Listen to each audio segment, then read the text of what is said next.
Assalamualaikum warahmatullahi wabarakatuh.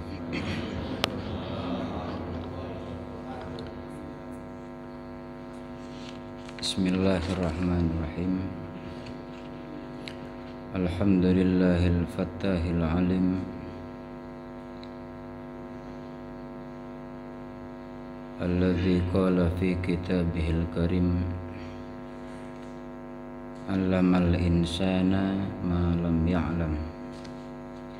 Allahumma salli ala sayyidina Muhammadin al-Fatih lima ulih wal khatimi lima sabaqa nasiril haqqi bil haqq wal hadi ila siratikal mustaqim wa ala alihi haqqa qadrihi wa miqdaril azim. Amma ba'du. Hadratal muhtaramin, ma'asyiral a'izza wal kurama, para alim, para sepuh,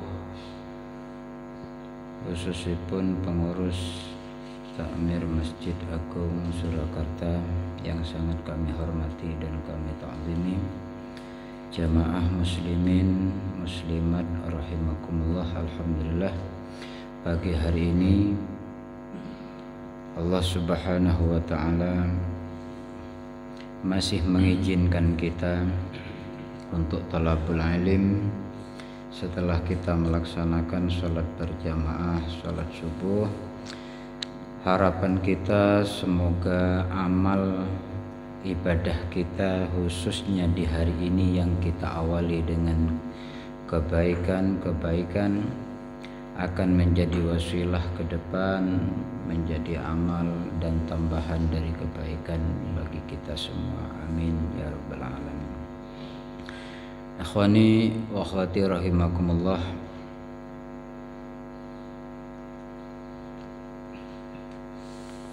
Berkenaan dengan masalah ibadah, tentunya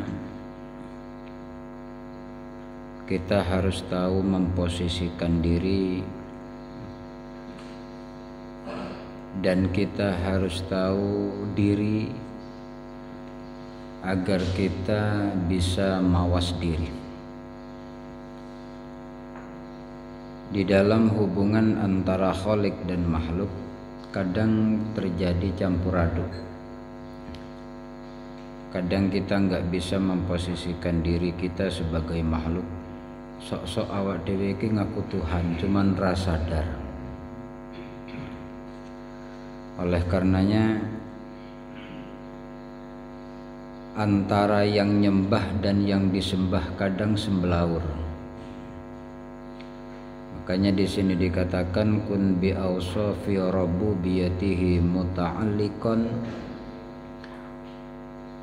wa bi awsafi ubudiyaka mutahaqqiqan.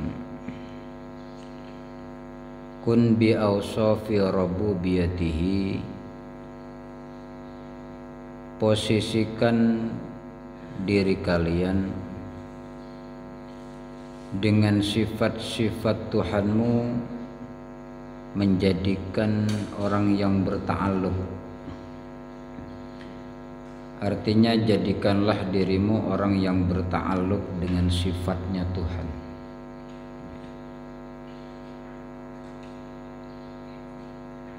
Bukan ngaku Tuhan atau merebut sifatnya Tuhan. Ini bedanya tipis, dan di dalam bertauhid kadang ini menjadi salah kaprah. Kun bi awsafi rabbubiyatihi muta'alliqan, jadilah kalian berta'alluq dengan sifat-sifatnya Allah, kumantung dengan sifat-sifatnya Allah.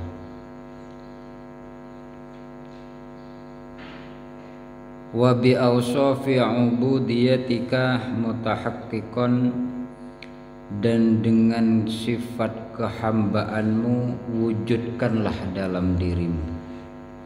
Akuilah bahwa dirimu itu hamba dan berta'alluqlah dengan sifatnya Tuhan. At-ta'alluqu bi awsafir rabbubiyati an tashhada wujudaka Bagaimana cara kita berta'alluq dengan sifatnya Tuhan?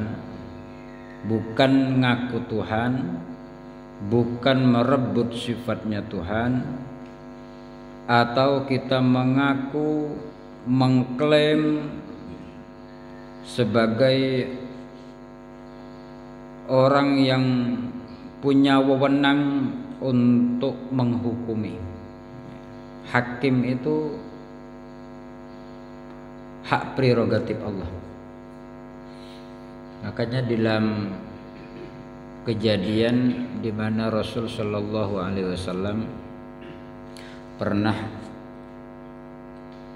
Rasulullah itu saking merasakan duka yang mendalam, duka, marah, campur baur. Di saat beliau kehilangan istrinya, kehilangan pamannya, beliau hanya bersedih. Dan itu normal sebagai manusia. Akan tetapi di saat beliau kehilangan daripada sahabat-sahabat terbaiknya, para ulama-ulamanya Rasulullah yang memang sudah digembleng oleh Rasulullah, dipersiapkan menjadi kader, kemudian oleh Bani Sulaim di saat itu ada sebanyak 70 ulama dibunuh dan dibantai. Di saat itulah Rasulullah duka plus marah, sampai kemarahan Rasulullah itu diwujudkan di dalam qunut nazilah. Allahumma al'in fulan, ya Allah laknatna fulan, Allahumma ja'al matrahu madar kama sininan fi zamani Yusuf, ya Allah laknatna fulan yang membunuh sahabatnya Rasulullah. Jadi di masa itu Rasulullah mengutus 70 ulama dari sahabat-sahabatnya Rasulullah atas permintaan daripada kaum Bani Sulaim. Kemudian alasannya mereka ingin belajar agama, akan tetapi nyampe di perjalanan atau di tempat tersebut semua 7 orang itu dibunuh dan dibantai. Ini kader-kadernya Rasulullah yang sudah disiapkan oleh Rasulullah, kemudian dibantai oleh penduduk itu. Nah, disitulah Rasulullah pernah marah sampai melaknat, Allahumma al'in fulan, Allahumma. Ini dilakukan selama 1 bulan. Dari situlah kemudian turun ayat Al-Imran 128 kalau tidak salah. Laisa laka minal amri syai'un, bagimu tidak ada sesuatu hukum, artinya tidak berhak menghukumi. Ya. Kemudian Allah menjelaskan dalam firman-Nya, fayatubu alaihim aw yu'adzibahum. Allah berhak menerima tobat daripada orang-orang yang membunuh sahabat itu, aw yaghfir aw yu'adzibahum, dan juga Allah berhak untuk menyiksanya. Artinya apa? Doanya Rasulullah itu tidak boleh dan ditegur oleh Allah. Ini kan bagian daripada kun bi awsafi rububiyyatihi muta'alliqan. Artinya kita sebagai seorang hamba, posisikan diri kita itu sebagai makhluk. Jangan sekali-kali menjadi hakim, jangan sekali-kali menjadi Tuhan. Hakim itu Tuhan.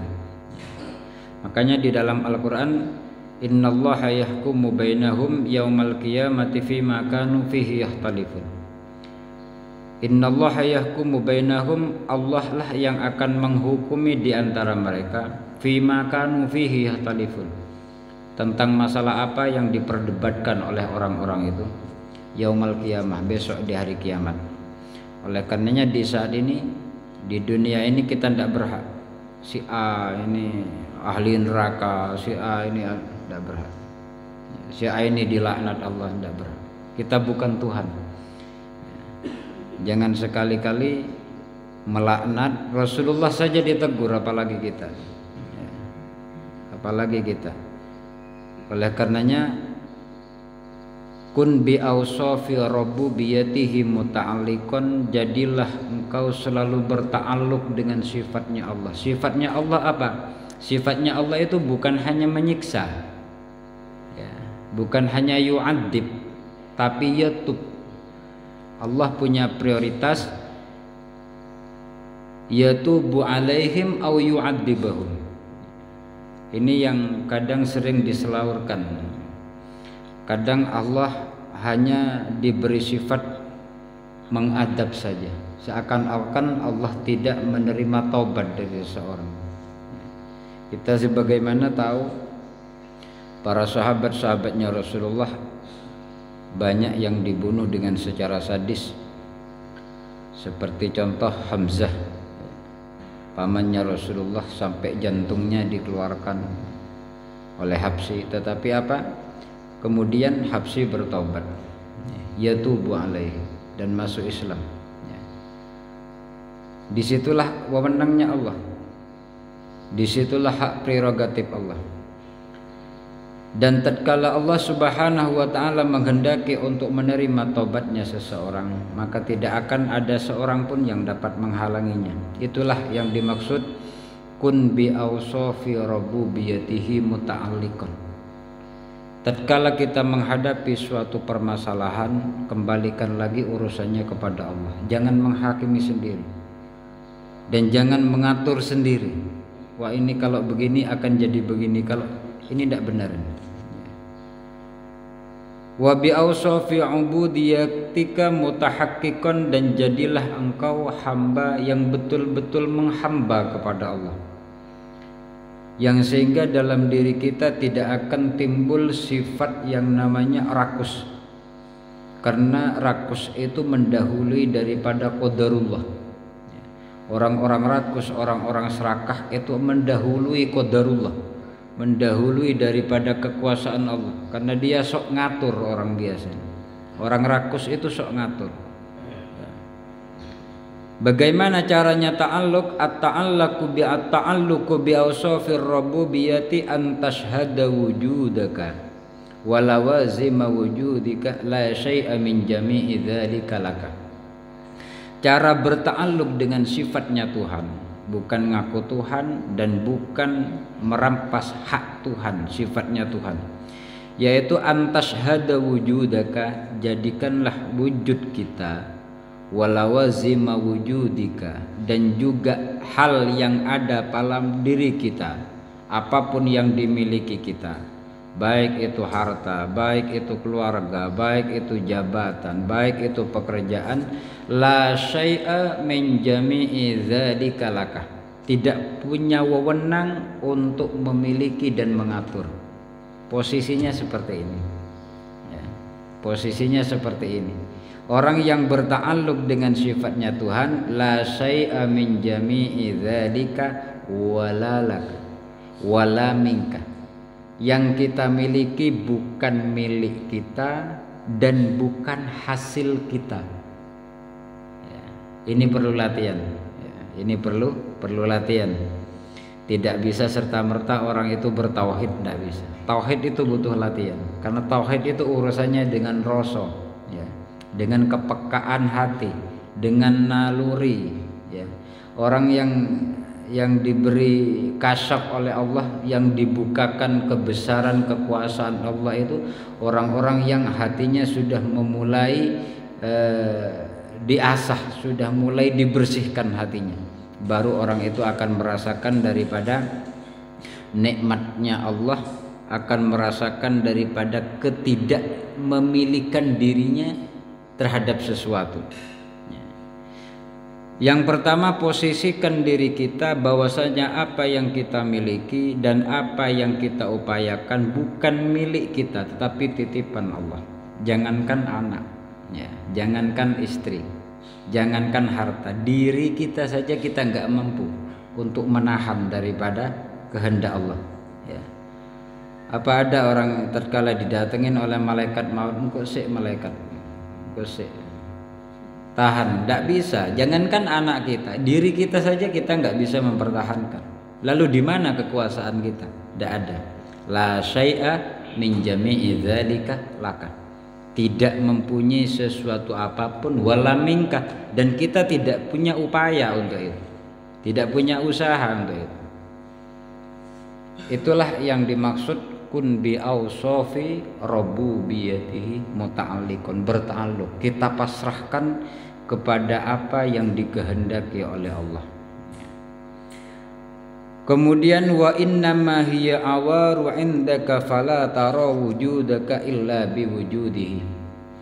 Maka janganlah kita melihat wujud kita itu mempunyai wewenang di dalam kehidupan kita ini. Jangan sampai wujud kita, keberadaan kita punya wewenang di dunia ini, di dalam wujud kita di dunia ini kepada diri kita ataupun keluarga kita. Wala baqa'uka illa bi baqa'i.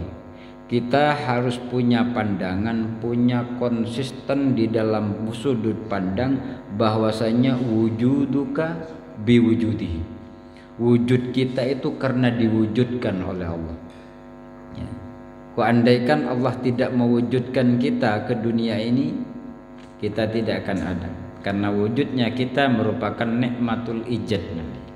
Nikmatul ijad itu suatu nikmat yang tidak bisa kita pinta. Itu fadl dari Allah.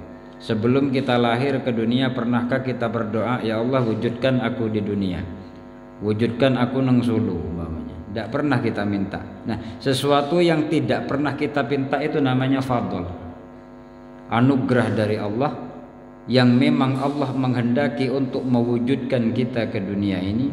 Oleh karenanya kita harus punya prinsip, harus punya i'tiqad bahwasanya wujud kita biwujudi, dengan sebab wujudnya Allah.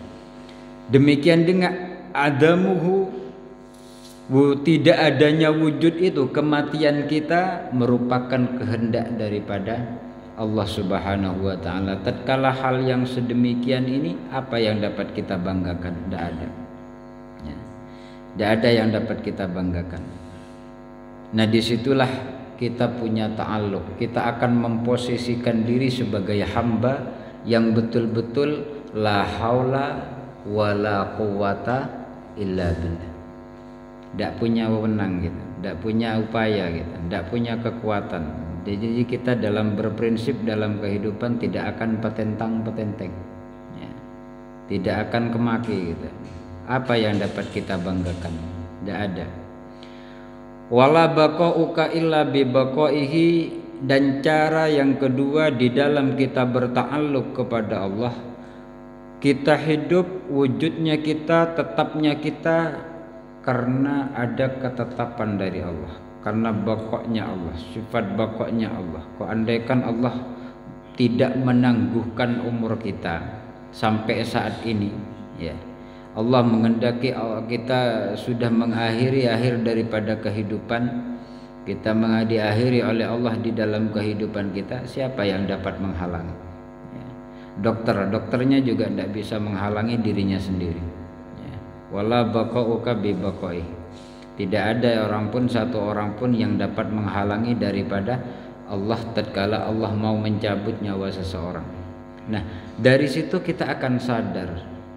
Tatkala kita merenung, tatkala kita mawas diri, yang dimaksud daripada at-tafakkur, disitulah makna daripada kita merenung tentang kekuasaan Allah. Tatkala kita paham tentang kekuasaan Allah, kita akan menyadari kelemahan kita. Ya. Semakin kita yakin, semakin kita paham tentang kekuasaan Allah, kita akan paham tentang kelemahan kita. Makanya hubungan antara Khalik dengan makhluk ini satu hal yang cukup dipahami dengan satu sisi saja. Tidak usah kita memahami Allah secara detail, tidak usah memahami makhluk secara detail, tidak usah. Tatkala kita paham tentang Allah, pasti kita paham tentang makhluk. Sebaliknya, tatkala kita paham tentang makhluk, bahwasanya makhluk ini lemah, makhluk ini miskin, makhluk ini hina, makhluk ini bodoh, maka kita akan paham daripada lawan katanya, yaitu tentang kebesaran Allah, tentang kekuasaan Allah. Itu secara otomatis bisa dimafhum mukhalafah.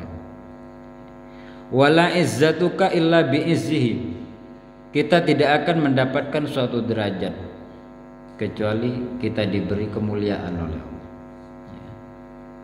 Tatkala seseorang diberi kemuliaan, mungkin dia dalam segi usahanya, sekolahnya sama. Mamanya satu contoh begini, sekolahnya dia dulu satu kampus, ya. Sekolahnya satu kampus, satu kampung juga, ya. Bapaknya ada teman seperti itu, satu kampus satu kampung. Dia tetapi yang satu menjadi bupati umpamanya atau jadi presiden, kok satunya enggak? Apa yang membedakan ini? Ya. Kita akan menelaah kan? Kita akan menelaah. Satu jadi presiden, satu enggak. Ya. Padahal ini satu kampus, satu kampung. Yang membedakan enggak ada. Yang sama-sama dari keturunan biasa umpamanya satu contoh. Tapi satu diangkat derajatnya oleh Allah. Yang satu tidak begitu tinggi derajatnya. Ini yang membedakan Allah. Ini yang membedakan itu terletak pada innal fadla bi yadillah yu'tihi may yasha. Tu'til mulka man tasha wa tu'izzu man tasha. Jadi Allah punya prioritas di sini untuk menentukan siapa yang diangkat derajatnya oleh Allah, siapa yang dicukupkan oleh Allah, dan siapa yang dihinakan oleh Allah Subhanahu wa taala. Makanya tatkala kita sadar wala izzatuka illa bi izzati, tatkala kita sadar bahwasanya apapun yang terjadi dalam diri kita itu merupakan kehendak Allah, kekuasaan Allah, maka kita akan mengetahui, akan sedikit demi sedikit menghilangkan rasa kesombongan di dalam diri kita. Dan ini perlu latihan, perlu tafakkur, ya, perlu tafakkur. Jangan di dalam kehidupan kita itu sok mengatur. Sok mengatur itu sifatnya Allah. Mengatur itu sifatnya Allah, bukan sifatnya makhluk. Sifatnya makhluk itu diatur. Kadang kita saking karena terlalu fanatik menjadi seorang pemimpin, seakan-akan semua orang harus mengikuti. Semua orang harus mengikuti. Padahal kewajiban seseorang itu hanya merintah. Amar ma'ruf nahi mungkar itu cuma merintah, memerintahkan kebaikan. Perkara wong kuwi manut ora itu urusan Allah, urusan hidayah. Kita cuma mencegah. Mencegah itu orang enggak harus ikut, enggak melakukan. Kewajiban kita cuma itu, urusan dia melakukan kejelekan atau melakukan itu urusannya Allah sudah. Kewajiban kita hanya amar ma'ruf saja. Bukan mencegah orang untuk tidak melakukan, enggak. Urusan melakukan kebaikan itu urusan hidayah. Urusan dia tidak melakukan kejelekan itu juga urusan hidayah. Manusia tidak punya wewenang. Sama dengan di dalam konteks apa? Man ra'a minkum ahadun minkum mungkaran, barang siapa yang melihat suatu kemungkaran falyughayyirhu biyadi, robahlah dengan tangannya. Kadang hal ini juga menjadi suatu bumerang karena kita salah konsep, karena kita salah kaprah di dalam memahami suatu hadis. Akhirnya apa? Akhirnya bukan mencegah kemungkaran, bukan mencegah mengubah kemungkaran, justru menambah kemungkaran. Nah, itulah yang tidak kita pahami di dalam memahami suatu hadis, ya. Maka wewenang itu harus kita tahu porsi kita, apakah kita menambah masalah, menambah kemungkaran, atau kita justru mencegah kemungkaran. Itu yang perlu diperhitungkan, ya.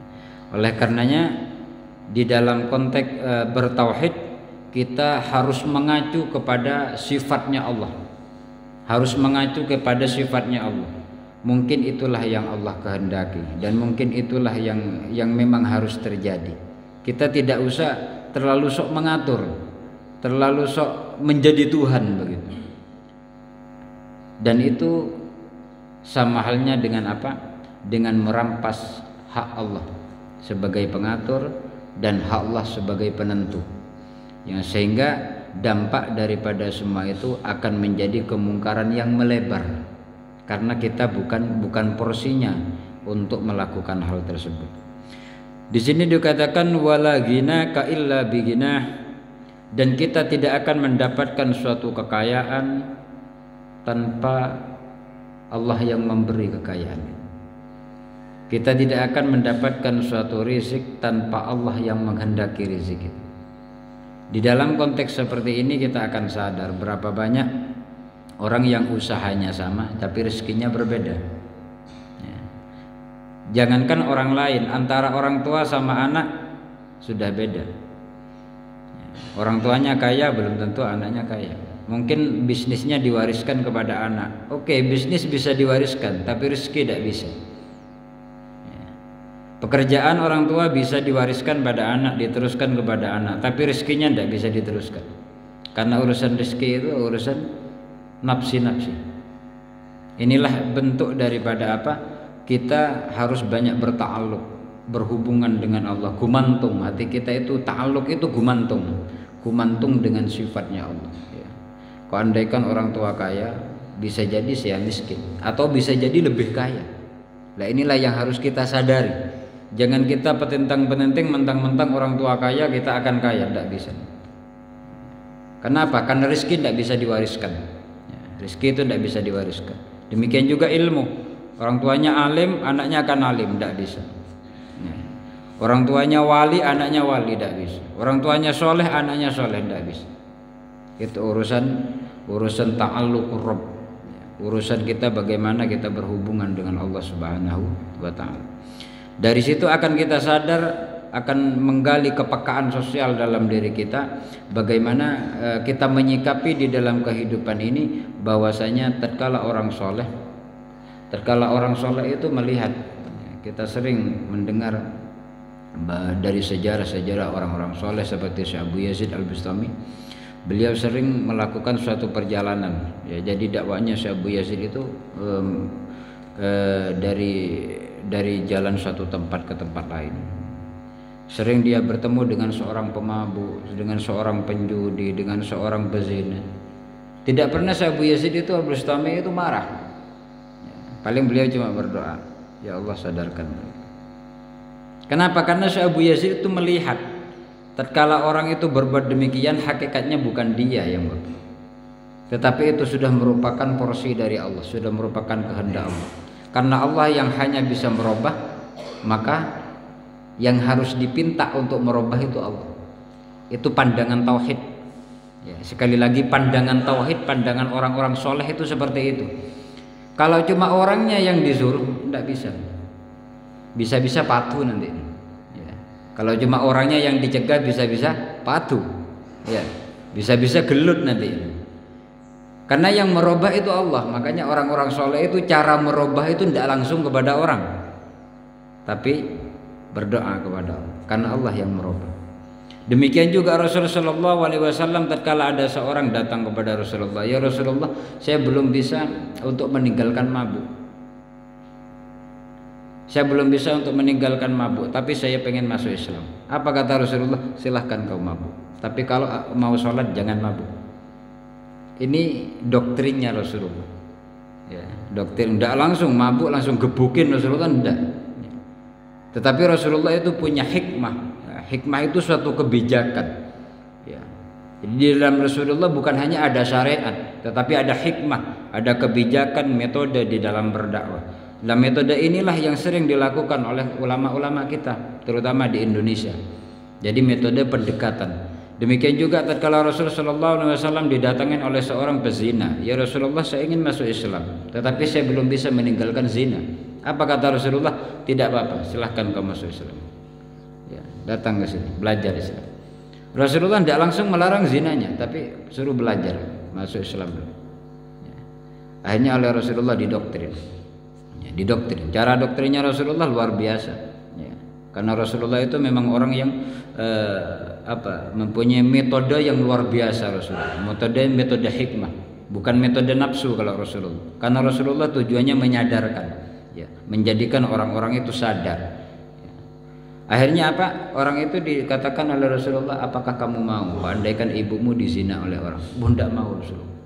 Apakah kau mau kalau adikmu nanti dizina oleh orang? Tidak mau Rasulullah. Terus doktrin. Apakah kau mau bibimu dizina oleh orang? Terus sampai dia menjadi orang yang benci di dalam bagi orang yang berzina. benci zina akhirnya karena didoktrin oleh Rasulullah. Nah, metode-metode inilah yang dilanjutkan oleh para wali songo, oleh ulama-ulama kita. Jadi melalui pendekatan. Kenapa? Karena yang bisa merubah itu Allah. Itulah yang menjadi patokan.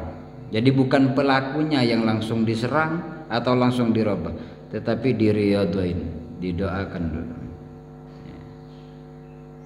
Kun bi awsafi rabbu biyadihi muta'alliqan. Kita pasrahkan dulu semuanya. Kita minta kepada Allah. Demikian juga anak kita. Ya. Kita mau merubah anak kita menjadi orang yang beling menjadi orang yang baik, tidak bisa. Anaknya mau digebukin gen soleh, tidak bisa. Ya. Malah tambah dadi. Ya. Anak tidak gelem belajar digebukin, malah tambah gelem belajar, tambah beling, tambah minggat. Tetapi kita kembalikan kepada sifat rububiyahnya Allah. Kita riyadhain, kita puasain, kita sholat malam, kita minta kepada Allah, kita bacakan Fatihah malam hari. Sekarang ini sudah bukan masanya mendidik anak di dalam ayo nak sekolah, ayo nak belajar, ayo nak ngaji. Bukan waktunya sudah. Kalau dulu mungkin iya, ayo nak banyak sekolah, ayo nak banyak belajar, ayo nak banyak ngaji. Tapi kalau sekarang sudah tidak model, kayak gini sudah tidak model. Kenapa? Karena kemaksiatan itu dulu kalau tidak keluar tidak bisa. Ya, kemaksiatan dulu kalau tidak keluar tidak bisa. Tapi sekarang sudah masuk ke rumah-rumah. Jadi walaupun anak tidak boleh keluar sama saja. Lah bagaimana caranya? Cara yang paling ideal kata ulama saat ini sebagaimana apa yang dikatakan oleh as-salafun as-salih, yaitu dengan meriyadhai anak. Ya. Kita tidak bisa merubah pikiran anak menjadi baik. Kita tidak bisa merubah hatinya anak yang toleh menjadi soleh, tidak bisa. Ya. Yang kita jaga itu paling cuma lapar kenyangnya tok, sakit warasnya tok. Ya. Tetapi untuk menjaga pikiran anak itu kita nggak bisa. Agar soleh, agar lurus itu tidak bisa. Itu bukan pemenang kita itu.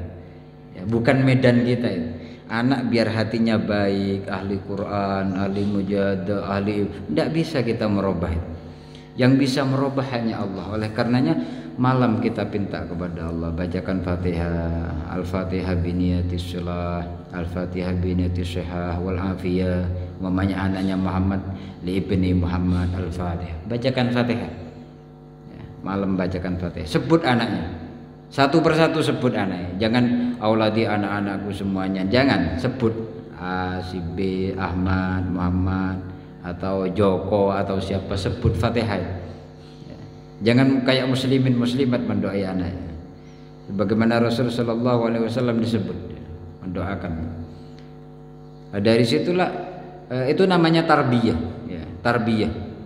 Demikian juga para ulama. Para ulama itu santri-santrinya itu sekian ratus santrinya itu dibacakan Fatihah satu-satu.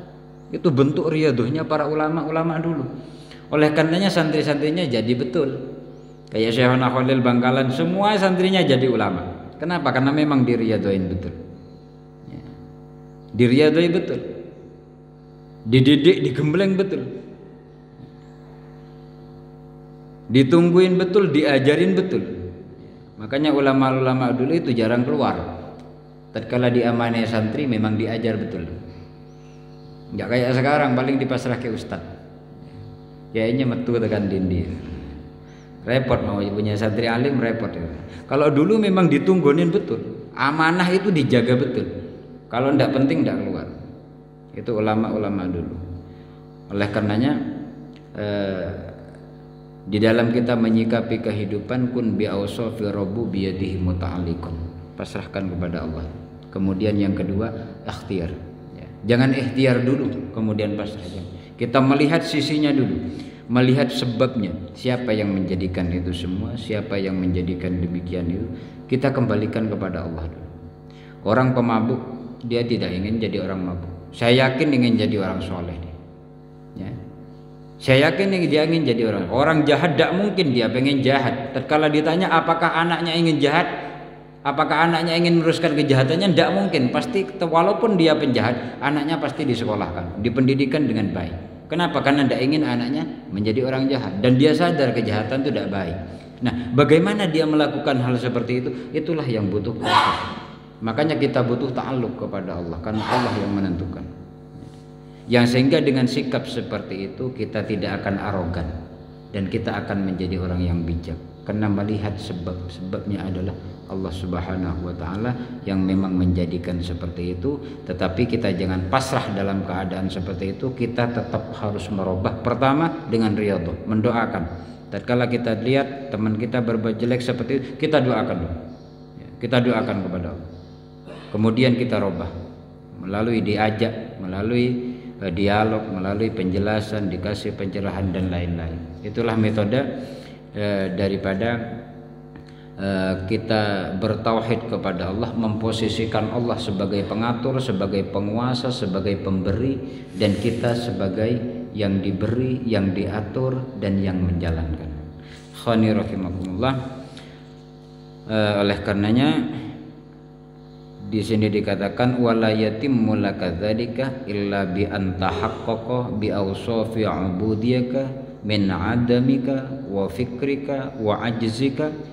Demikian itu tidak akan bisa kita lakukan dan kita buktikan dalam wujud nyata kecuali kita telah memposisikan diri sebagai hamba yang fakir, yang ajuz, lemah, tidak punya kemampuan apa-apa, yang memang selalu butuh kepada Allah dan betul-betul mengharap daripada rahmatnya Allah.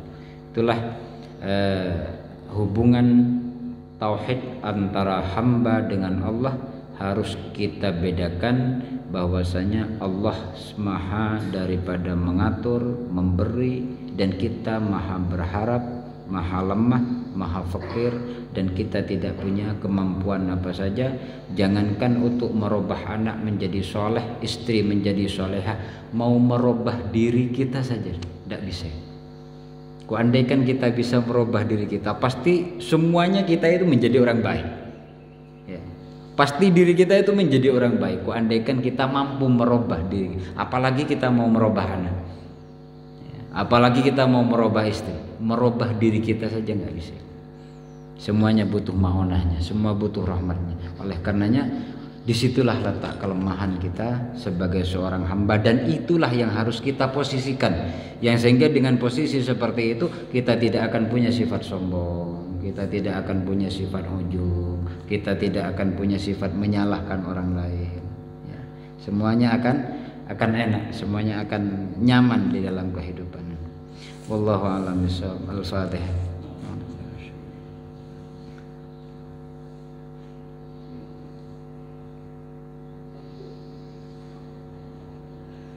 Wa'alaikum warahmatullahi wabarakatuh.